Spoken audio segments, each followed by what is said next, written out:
देवी देवता साजिश के तहत बनाया गया है। राम भारत में नहीं हुआ, कृष्ण नहीं हुए, हनुमान नहीं हुए, सारे देवी देवता कपोल कल्पित है। ये खिस्सा कहानी है, ये साजिश के तहत इसको बनाया गया है, रचा गया है। समाज में इसको हल्ला बोला गया है, स्थापित किया गया है। इसी के आड़ में हमारे गाढ़ी कमाई समाज का लुटा रहे हैं। और पाकिस्तान बंट जाने के बाद पूरे देश में 33 करोड़ था। अब पाकिस्तान बन गया था, आज एगो पाकिस्तान में हनुमान, शिव शंकर, दुर्गा नहीं है, सब भाग करके हमारे हिस्सा में आ गया। आज पाकिस्तान में और बांग्लादेश में एको गो हनुमान और राम और शिव शंकर का वहाँ कोई नामो निशान नहीं है। लोग भाग करके हमारे ही बटा हुआ जहाँ बैकवर्ड तथा कथित कहे जाने वाले हिंदुओं के खेमा में आ गए।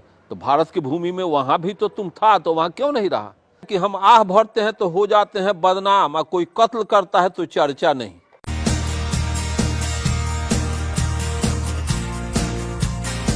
आज विशेष परिस्थिति बिहार के अंदर आ गई है, क्योंकि बिहार के पूर्व मुख्यमंत्री माननीय जीतन राम मांझी जी ने जो स्टेटमेंट दिए, लगता है कि उस स्टेटमेंट से कुछ खास लोगों को कष्ट हो गया, जबकि वो मूलतः सत्य बात कहे। उनके बातों में कहीं कोई खोट नहीं है, कोई असंवैधानिक बात भी नहीं कहे। और बिहार में एक हंगामा खड़ा हो गया है। टीवी चैनलों पर, सोशल मीडिया पत्रिकाओं में भी कि जीतन राम मांझी कुछ अपशब्द बोल दिए हैं, गाली दे दिए हैं, और इसके एवज में किसी को जीभ काट लेने की बात तो कोई नई बात तो नहीं।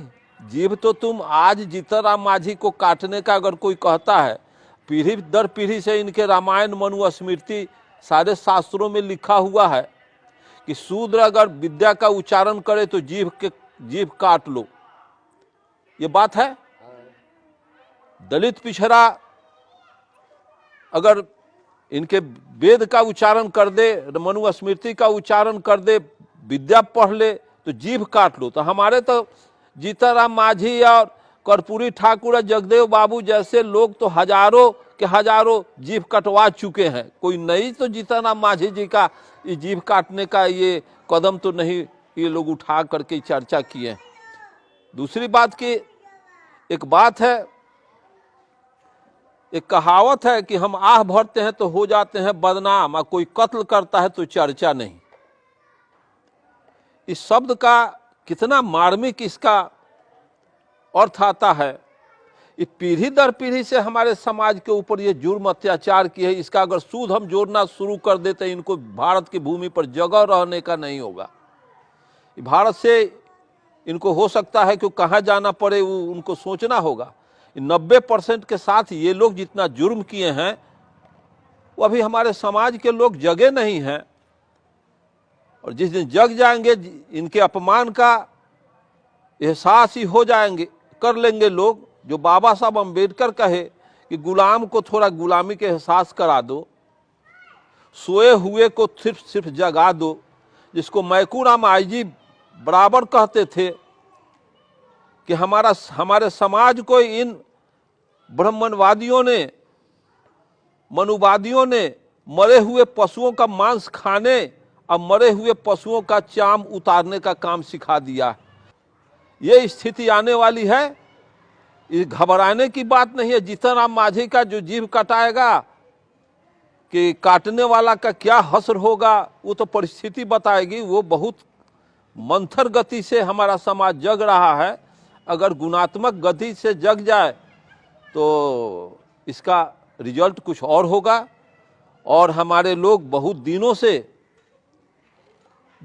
से शुद्धिकरण हमारे समाज के बहु बेटियों के साथ ही इन लोगों ने धर्म के नाम पर, ईश्वर के नाम पर, जाति के नाम पर जो हमारे समाज के ऊपर इन लोगों ने बर्बर जुर्म और अत्याचार किया है, हम लोग समझ रहे हैं, हमारे समाज के लोग जान रहे हैं।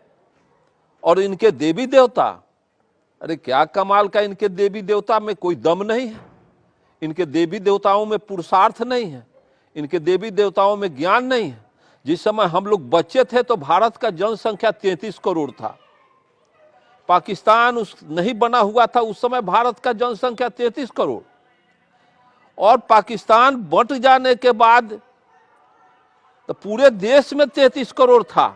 अब पाकिस्तान बन गया था, आज एगो पाकिस्तान में हनुमान, शिव शंकर, दुर्गा नहीं है, सब भाग करके हमारे हिस्सा में आ गया।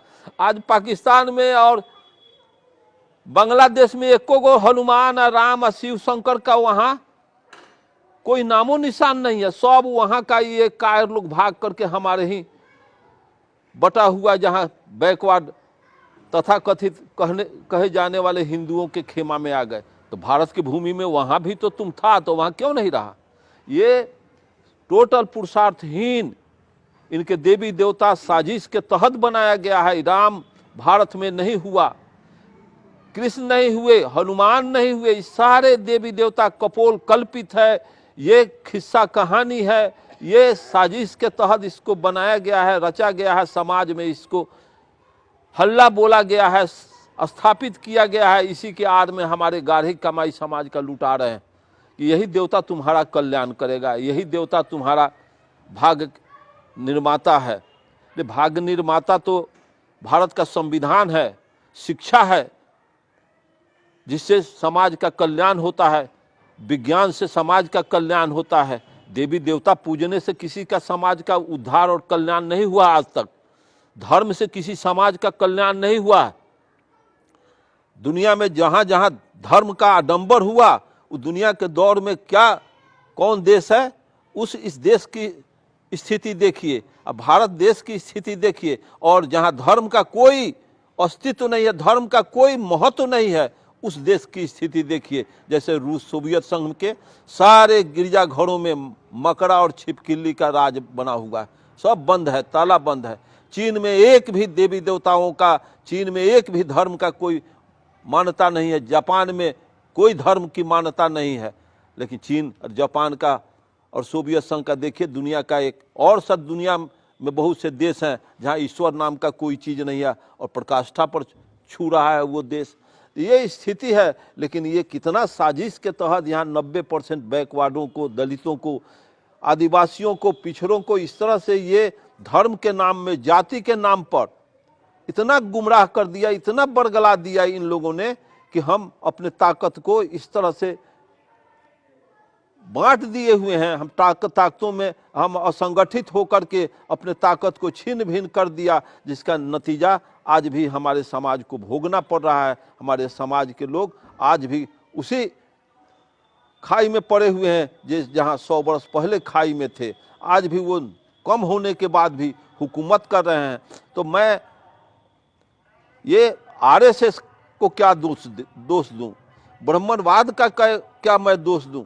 दोष तो मेरे अंदर है, कमी मेरे अंदर है, मेरे समाज के अंदर सब कमी है, जिसका फसल वो ब्राह्मणवाद काट रहे हैं। हमारे समाज में जो जाति के आधार पर हम बट गए, जाति के आधार पर बट जाने का नतीजा है कि हम शक्तिहीन हो गए। हम भी टीके रख लेते हैं, हम भी इनके देवी देवताओं में कॉन्फिडेंस कर लेते हैं। दलित हिंदू हैं नहीं, और हिंदू में मस्ती मार रहे हैं, और वो कहते हैं कि हम हिंदू हैं, और वो उनको हिंदू बना करके हिंदू मुस्लिम का फिजा क्रिएट करके समाज को लड़ाने और भड़काने का काम कर रहे हैं। जब तक हिंदू धर्म रहेगा, हिंदू व्यवस्था रहेगी, हमेशा ब्राह्मणवाद चकाचक स्थिति में रहेगी। और हम राजनीतिक तौर पर इसी वर्ण व्यवस्था के आधार पर हमारे नेता लोग उसी ब्राह्मणवाद का जूता चाट रहे हैं। हमारे नेता लोग ब्राह्मणवाद का आज गुलाम बने हुए हैं।